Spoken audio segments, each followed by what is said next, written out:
ओम नमः शिवाय। ओम भगवते वासुदेवाय नमः। वैशाख मास का 8वां अध्याय सुनिए। ततंदर मैथिल ने कहा, हे ब्राह्मण, जलदान न करने से इक्ष्वाकु वंशधर राजा का 3 जन्म जातक होना और मेरे घर में गृह गोधी बनना ठीक ही हुआ, क्योंकि साधु महात्मा की सेवा न करने से गिद्ध की योनि पाई।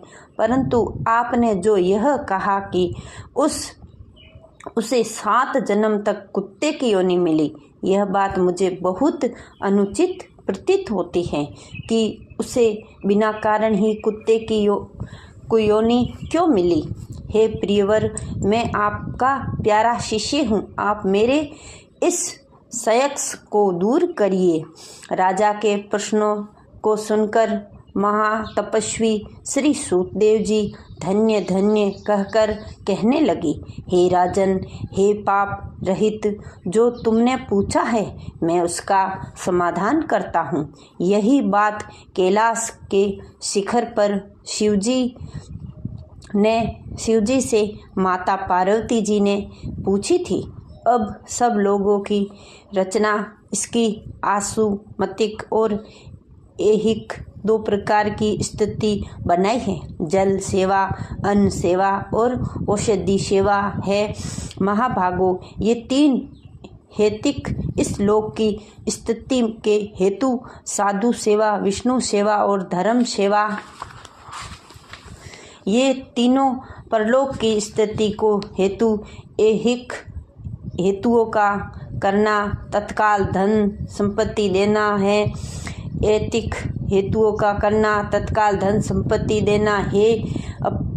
प्रिय बातें कहना दुख का हेतु होना, यह एक पुराना इतिहास वर्णन करते हैं, जो ऐसा पापनाशक और अद्भुत है जिसके सुनने से रोमांच हो जाता है। यज्ञ दीक्षा में अपगत दक्ष प्रजापति एक समय महादेव जी को बुलाने कैलाश पर गए। उन्हें देखकर उन्हीं की भलाई सोचकर महादेव जी ने उठकर आदर नहीं किया। शिव जी ने सोचा, मैं संपूर्ण देवताओं का गुरु हूँ। स्वामी सेवक के सामने पर पति स्त्री के लिए, गुरु शिष्य के लिए नहीं उठते हैं। जो स्वामी स्वयं भूतादि के लिए उठते हैं, उनकी आयु, धन और यश तत्काल नष्ट हो जाता है। इसीलिए मुझे उठना उचित नहीं लगा। यह मेरा प्यारा ससुर है, ऐसा विचार कर दक्ष प्रजापति की भलाई सोचकर महादेव जी आसन से ना उठे। तब महादेव जी द्वारा उठकर आदर ना किए जाने के कारण दक्ष प्रजापति को बड़ा ही क्रोध आया और उसने अनेक प्रकार से महादेव जी के आगे निंदा करने लगा। सबके आगे ऐसा अहंकारी, जिसका धन वैभव एक बूढ़ा बैल है, कपाल की हड्डी धारण करते हैं, शमशान में घर है, सर्पों का आभूषण धारण करते हैं, संग में भूत रहते हैं, रात दिन पिशाच रहते हैं, ऐसे दर्जन रहते हैं। दुरात्मा नारद के बताने से मैंने अपनी कन्या सती का विवाह उसके संग कर दिया है। यह भी अलग धर्म वाले हो गए हैं। मैं उसे कभी नहीं बुलाऊंगा, मेरी पुत्री से भी कुछ नहीं प्रयोजन रखूंगा। ऐसे बूढ़ात्मा दक्ष ने सती और शंकर जी को निमंत्रण नहीं दिया और अनेकों प्रकार के कुकाक्ष वचन कह डाले। ततंदर यज्ञ स्थान में जाकर ऋषियों और मुनियों के संग विधिपूर्वक यज्ञ करने लगा और शंकर जी की निंदा करता रहा। ब्रह्मा और विष्णु को छोड़कर सिद्ध, चारण, गंधर्व, यक्ष, दक्ष और किन्नर आदि सब देवता यज्ञ में आए।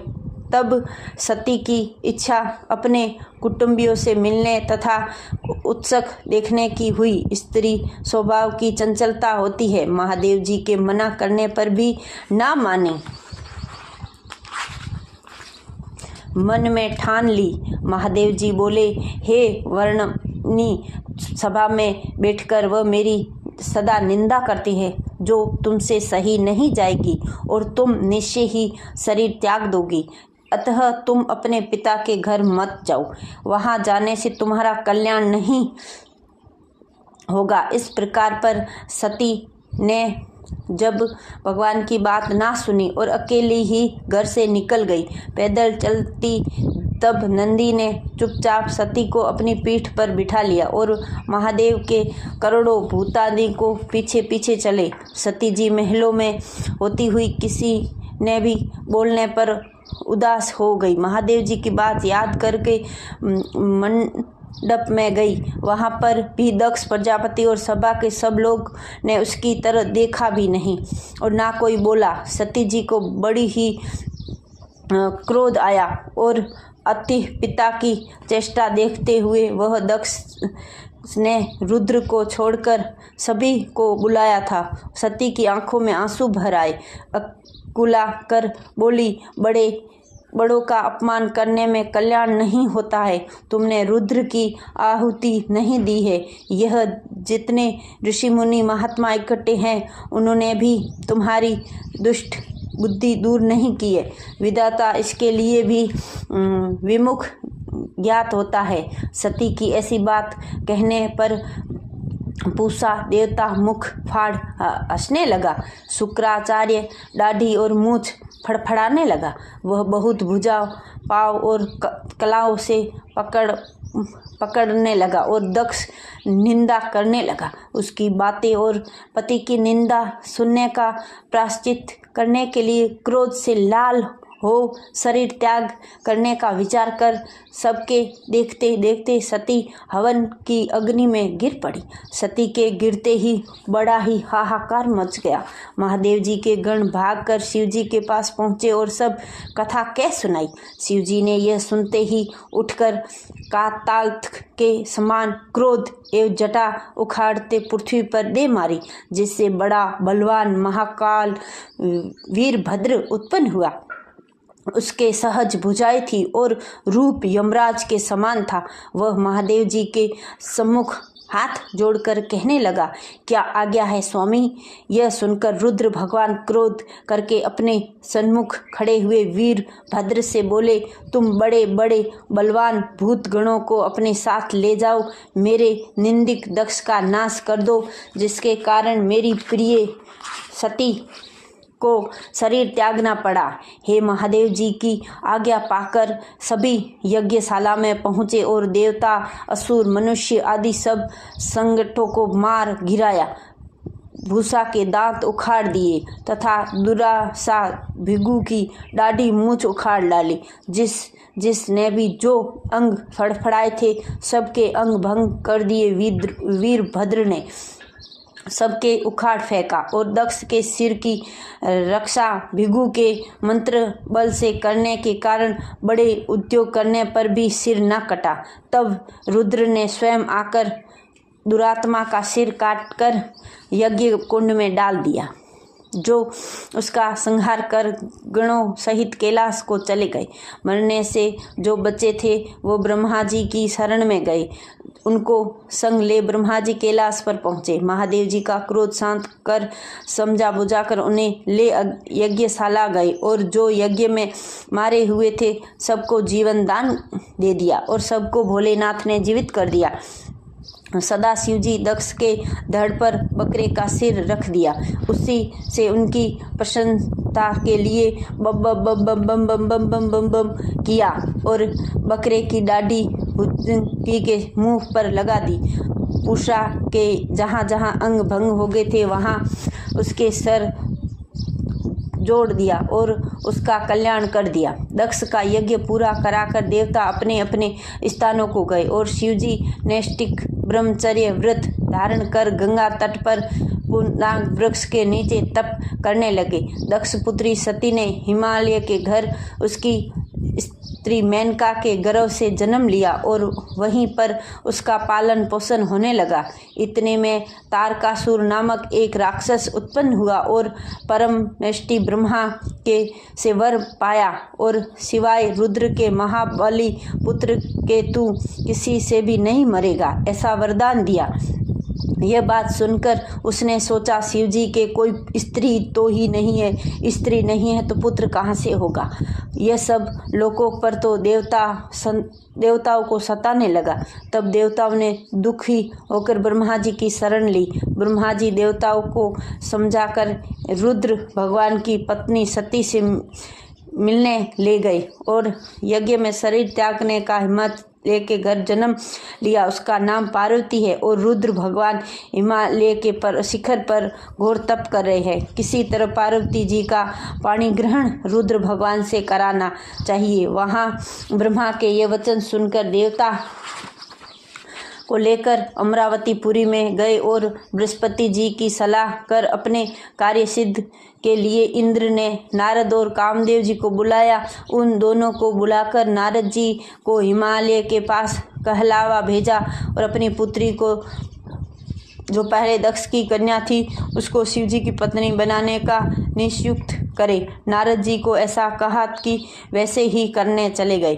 फिर कामदेव जी से कहा कि सब देवता और महादेव जी के हित के लिए वसंत ऋतु के संग लेकर रुद्र भगवान के तपोवन में चारों ओर मनोहर वसंत ऋतु का विस्तार करो। वहाँ पार्वती जी महादेव जी के पास पहुँच जाए।